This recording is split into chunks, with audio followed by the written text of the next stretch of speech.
Gosh. Oh my gosh. Hi guys. I got so excited just now. Oh my gosh, this word just excited me. Okay. I just want to say it's going to be a very short word, but I just want to give you some encouragement. I just want to tell you what God told me, okay? So yesterday, he said to me, "You are covered." And he said this as I was laying down in the same spot where I received the word where God said hyperventilating. See, I almost said guard. See, I almost said guard. What does guard mean? Guard means protection, guarding something, right? Oh my gosh, you are covered, okay? So last night, I was in the bathroom and I was getting ready to wash my face, brush my teeth, get ready for bed. And then I heard the Lord say, "Keep the faith." And I wrote it down on my phone. I'm like, okay, keep the faith. So today now, I'm like, I got to focus on the things that God told me to focus on. But I also noticed that my faith was tested today a lot, right?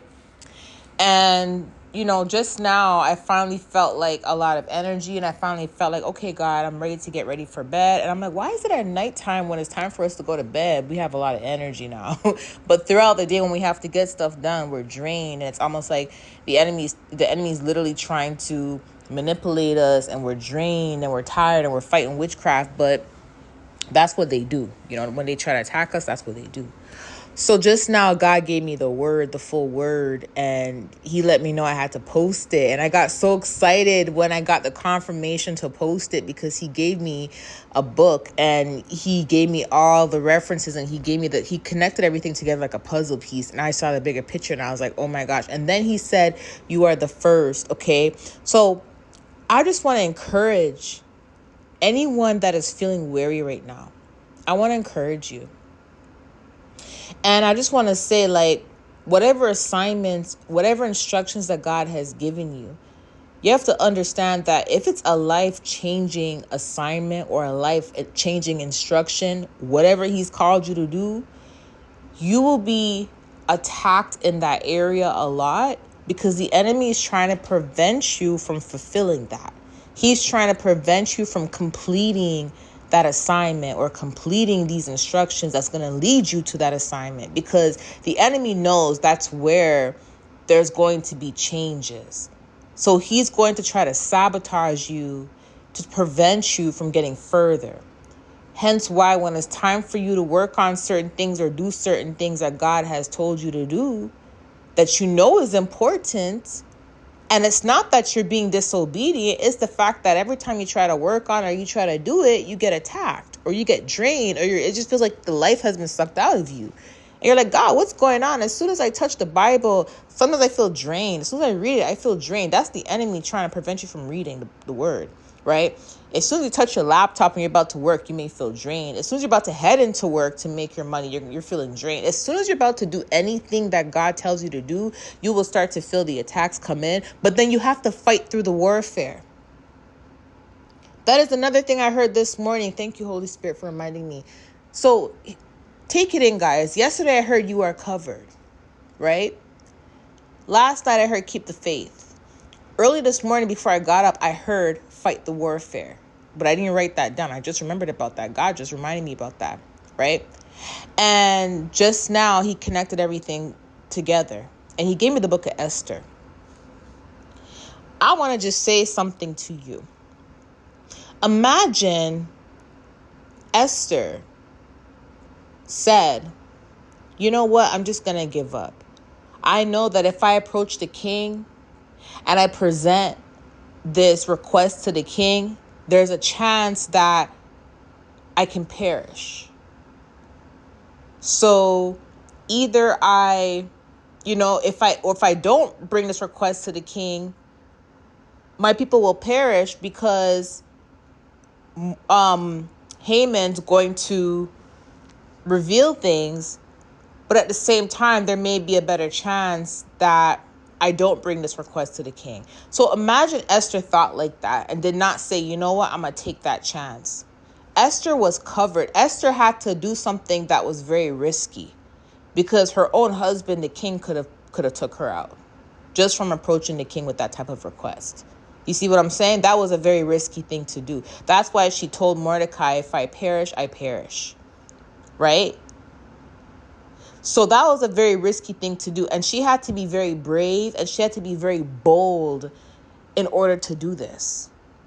You could imagine the anxiety, the stress that she felt. You could imagine the enemy, trying to play mind games with her, telling her not to do it. There's no point. You might as well just give up. Like, you could imagine the types of thoughts that were going through her head, right?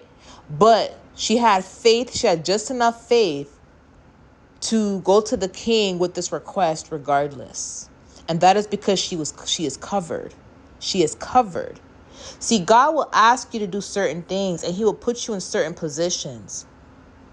And some of the things he may ask you, you may be like, man, God, every time I try to do this, I get attacked. Are you sure I should do this? I don't know if I want to do this. And you'll know that there's going to be some attacks coming with it because it is something that is going to open doors. It is something that's going to change your life. It is something that's going to change generations to come. You know there's going to be a shift once you complete this assignment or once you obey God's instructions. But every time you're about to do it and you're being obedient, attacks come with it.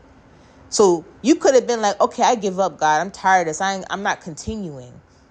Or you can trust in God, keep the faith, trust in him, and continue pushing through and doing what he has called you to do, despite the arrows that are being aimed at you, despite the bruises that are on your body, despite the manipulation that you may face, despite the anger that you may face, despite the anxiety that may come with it, because anxiety does come with it. But it's up to you to keep the faith to pray against it. See, when you lose the faith, you lose praying against these things. You lose trust in God when it comes to these things. And it's almost like a domino effect. Once you lose the faith, it's a domino effect. It affects every area of your life. But once you keep the faith, you know that you're covered.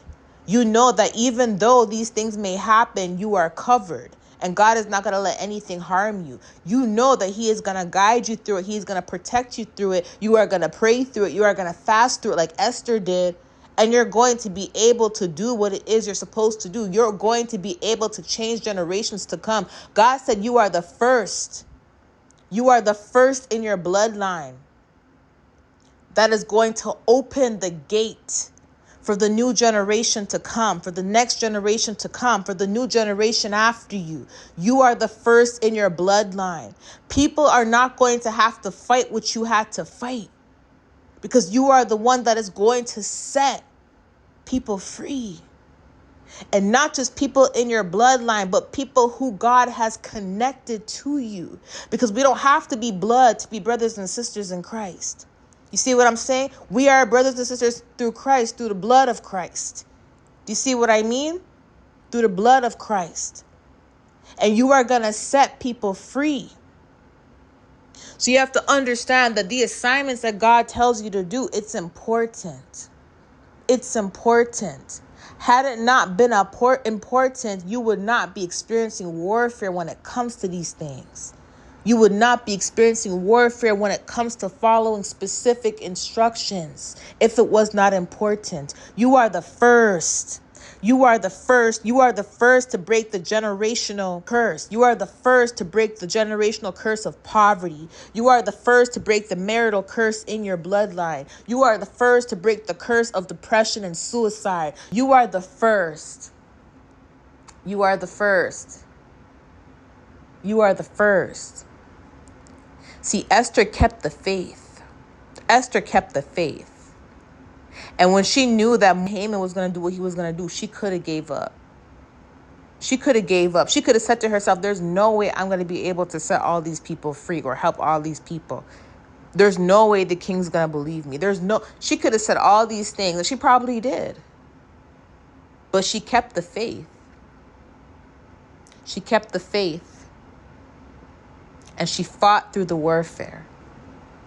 And she knew that she was covered. Anything that God has instructed you to do, you have to understand that you are covered despite the attacks that come with it. Why is that? Because that is a part of training. God says, my plan is to prosper you, not to harm you. So therefore, if there's any sort of attacks that come in with complying to God's instructions, it is because it's a part of training, but it's not going to kill you. It's not going to harm you. It's going to make you stronger because God has covered you. And you have to understand that getting through that test, getting through that storm means that the upcoming storms that you have to fight are not going to be as hard because you have gotten through the storms prior to that. It means that every storm you go through onwards, you are going to be able to surpass, you are going to be able to overcome that storm because of the punches you had to take before.